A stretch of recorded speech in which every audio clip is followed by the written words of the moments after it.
धनबाद की है। धनबाद में एक परिवार रहता था जिसमें माता पिता के अलावा एक छोटी बेटी भी थी। बेटी पढ़ने लिखने में बहुत होशियार और तेज थी। वह सोचती थी कि वह कुछ बड़ा बनकर अपने माता पिता का नाम रोशन करेगी और समाज के लिए भी अच्छा काम करेगी। समाज में हो रही गलतियों और भ्रांतियों को सुधारने का एक यूनिक तरीका वह अपनाएगी। इसी सोच के साथ उसने आईपीएस की तैयारी की और अंत में उसका चयन भी हो गया। चयन होने के बाद वह ट्रेनिंग करती है और ट्रेनिंग पूरी करने के बाद वह घर लौट आती है। तब उसके माता पिता कहते हैं, बेटी, अब तो तुम एक अच्छी नौकरी पा चुकी हो और तुम्हारी उम्र भी, अब तुम्हें किसी अच्छे लड़के से शादी कर लेनी चाहिए। इस पर लड़की कहती है, पिताजी, शादी तो हमें करनी है, इसमें कोई शक नहीं है, लेकिन अभी मेरा जो लक्ष्य है वह मुझे पूरा करना है। मैं अभी समाज को देखना चाहती हूं, समाज कैसा है। अभी तक तो मैंने समाज को कभी देखा ही नहीं है। मैं सिर्फ एक कमरे में बैठकर पढ़ाई करती रही हूं और ज्ञान अर्जित किया है। लेकिन पिताजी, समाज में किस तरह के लोग रहते हैं, किस तरह की घटनाएं घटित होती हैं और हमें कैसे उनका सामना करना है, यह सब देखना चाहती हूं। 4-5 साल तक मुझे सिर्फ यह अनुभव करना है, उसके बाद ही शादी करूंगी। पिताजी, आप और मां मुझे समझा रहे हैं, लेकिन मैं अपने फैसले पर अडिग हूं। पिताजी ने आखिरकार कहा, बेटी, अब तुम समझदार हो गई हो, अपने फैसले खुद लो और अपना ध्यान रखना। यह सुनकर अनीता ने जवाब दिया, पिताजी, आप चिंता न करें, मैं अपना ख्याल रखूंगी। इसके बाद अनीता अपनी ड्यूटी के लिए रवाना हो गई। धनबाद में उसकी पहली पोस्टिंग थी, लेकिन ड्यूटी पर जाने के बजाय उसने अपने निजी ड्राइवर से कहा, मुझे किसी सुनसान जगह पर छोड़ दो। ड्राइवर पहले तो थोड़ा झिझका, लेकिन उसने आदेश का पालन किया। वह अनीता को शहर की एक सुनसान जगह पर छोड़ आया। वहां पहुंचकर अनीता ने कहा, अब ध्यान से सुनो, मैं यहां से अकेले जाऊंगी और किसी को मेरे बारे में कुछ मत बताना। अगर तुमने किसी को बताया तो समझ लो तुम्हारी नौकरी गई। ड्राइवर डर के मारे बोला, मैडम, आप निश्चिंत रहें, मैं किसी को कुछ नहीं बताऊंगा। इसके बाद अनीता ने अपने कपड़े और लुक बदला। उसने खुद को एक भिखारिन की तरह तैयार किया।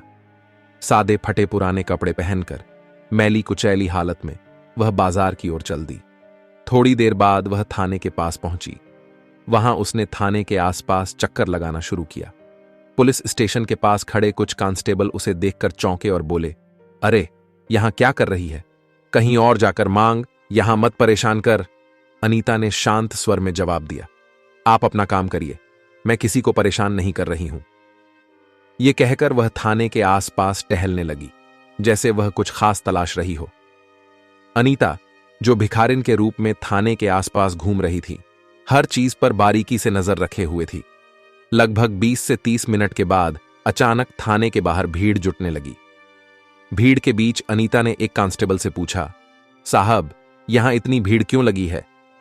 कांस्टेबल ने लापरवाही से जवाब दिया, एक लड़की का मामला आया है, रेप हुआ है उसका, परिवार शिकायत लेकर आया है, लेकिन जिसने यह किया है वह एक अमीर व्यापारी का बेटा है। मामला थोड़ा पेचीदा है। यह सुनकर अनीता के कान खड़े हो गए। उसने देखा कि भीड़ में लड़की का परिवार रो रहा था और वहीं आरोपी के प्रभावशाली परिवार के लोग अपनी शक्ति का प्रदर्शन कर रहे थे। अनीता ने पुलिस वालों की नजर से बचते हुए थाने के अंदर घुसने की कोशिश की। जैसे ही वह अंदर पहुंची, वहां मौजूद अधिकारी चौंक गए। दरोगा साहब ने गुस्से में पूछा, अरे, इसे अंदर कैसे आने दिया? यह भिखारिन यहां कैसे घुस गई? कांस्टेबल घबरा गए और बोले, साहब, हमारी नजर इस पर नहीं पड़ी, पता नहीं ये कब अंदर आ गई। दरोगा साहब ने आदेश दिया, इसको कुछ खाने को दे दो, पैसे दे दो और यहां से भगाओ, हमें अपना काम करने दो। कांस्टेबल ने अनीता से कहा, देख, यहां से जा, कुछ पैसे चाहिए तो ले ले, कुछ खाने का चाहिए तो खा ले, लेकिन यहां मत बैठ। अनीता ने उनकी बात अनसुनी करते हुए शांत स्वर में कहा, साहब, मैं यहां थोड़ी देर बैठना चाहती हूं, थक गई हूं, आराम करना चाहती हूं, आपको परेशान नहीं करूंगी, बस उस कोने में बैठने दीजिए। अनीता थाने के बाहर एक पेड़ के नीचे बैठ गई और वहां से दरोगा साहब की हर गतिविधि पर नजर रखने लगी। उसने देखा कि लड़की का परिवार रोते हुए न्याय की गुहार लगा रहा था, लेकिन आरोपी के प्रभावशाली पिता दरोगा को रिश्वत देकर मामला दबाने की कोशिश कर रहे थे।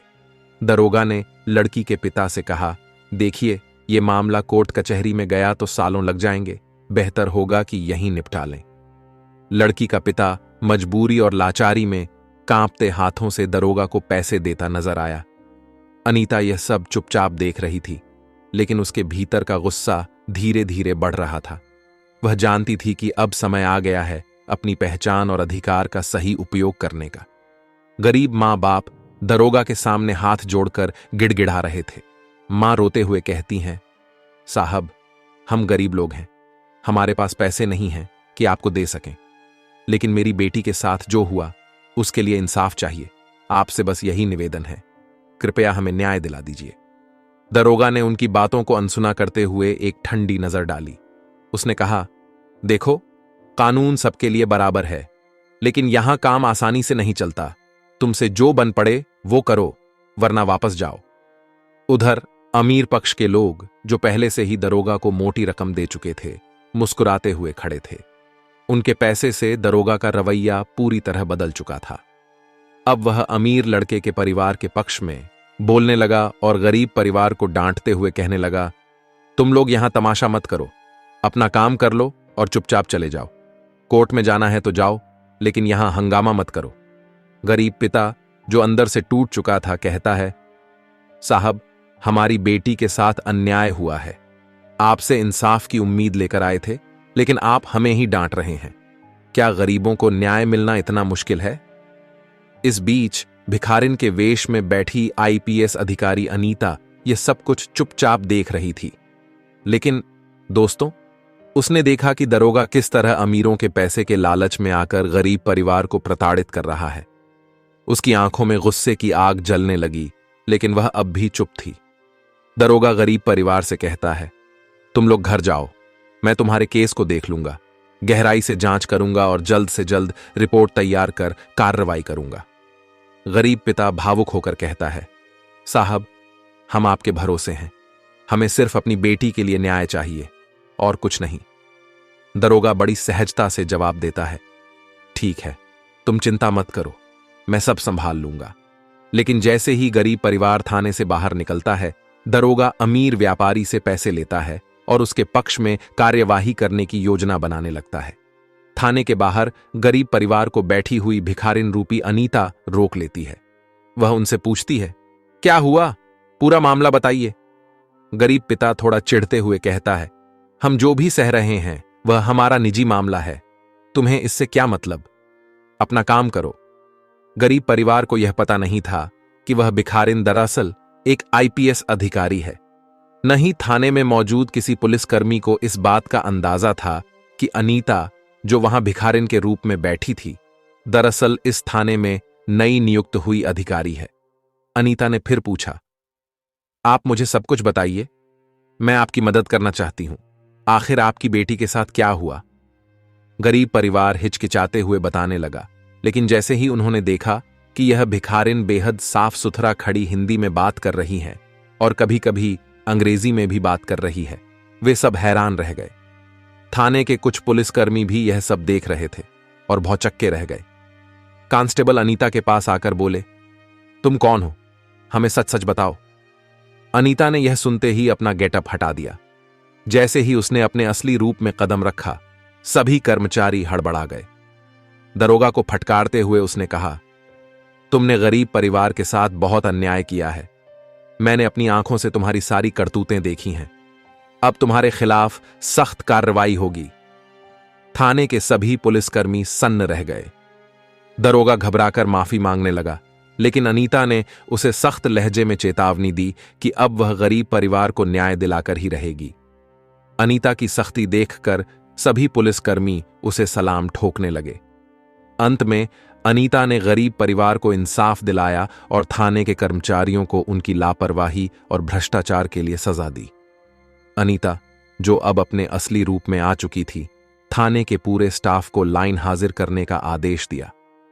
उसने दरोगा और सभी कांस्टेबलों को एक एक कर तलब किया और उनके कर्तव्यों में की गई लापरवाही और भ्रष्टाचार के लिए सख्त फटकार लगाई। दरोगा से सख्त लहजे में कहा, तुम्हारी ड्यूटी न्याय दिलाने की थी, लेकिन तुमने अपनी जिम्मेदारी को पैसे के लिए बेच दिया। अब तुम्हें इसका अंजाम भुगतना होगा। इसके बाद अनीता ने कुछ पुलिसकर्मियों को तुरंत प्रभाव से सस्पेंड करने का आदेश दिया। थाने में मौजूद सभी लोग स्तब्ध थे। उन्हें समझ नहीं आ रहा था कि अचानक से यह सब कैसे हुआ, लेकिन अनीता ने यह सुनिश्चित किया कि हर दोषी को उसकी सजा मिले और गरीब परिवार को तुरंत न्याय मिले। इस घटना के बाद पूरे धनबाद शहर में आईपीएस अधिकारी अनीता की चर्चा होने लगी। लोग उसकी ईमानदारी और कर्तव्य निष्ठा की तारीफ करते नहीं थक रहे थे। हर जगह बस यही बात हो रही थी कि कैसे एक आईपीएस अधिकारी ने भिखारिन का वेश धारण कर भ्रष्टाचार को बेनकाब किया और गरीब परिवार को न्याय दिलाया। दोस्तों, धर्म केवल पूजा अर्चना तक सीमित नहीं है, यह कर्तव्य निभाने का मार्ग है। हमारे शास्त्रों में कहा गया है, धर्मो रक्षति रक्षितः, अर्थात जो धर्म की रक्षा करता है, धर्म उस